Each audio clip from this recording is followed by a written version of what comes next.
Allan ha colas ma na ingredients a seo. They ha Jenny go new. And you have the relish, like curran. Gleva. Agus give right torch get. Right. As a fanacum, ha rootbuck olive. And a fana ham good mustard seeds. Agus coviet Spain mustard seeds a has station. 8 tablespoon. So when I had half hang out Jenny car, but gonna fanat had turmach and was. Agus coolerish na mustard seeds they had along. Chili. Chili na chili how clacky? Chili vok. Jochen.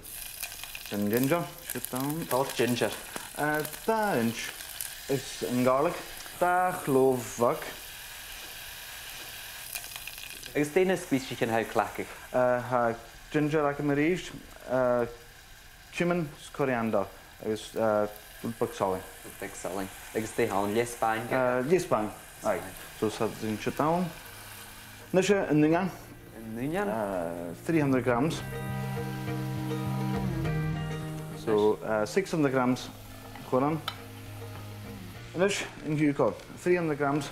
Agus fair sugar castor in you. Castor granulated blood some beer go as the face. Hang different.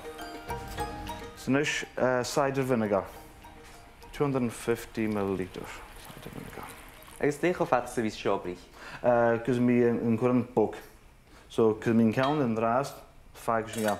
No Jeshol when me blitzka.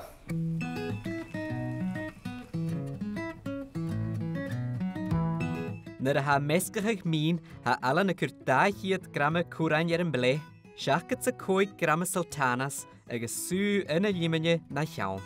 Agus a bruch a cholacach còmhla sean 10 minútin.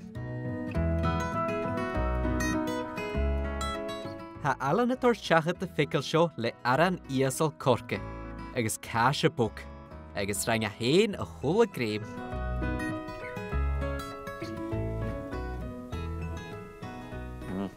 Wow. As you ma. Cos yr leis yn chutney ha chom mas yn ha na species yn chyn tre agus chanyelar o Relish. Aye. Agus ha mas so ha fein blas a chwlwg a gola gleifa. Ha.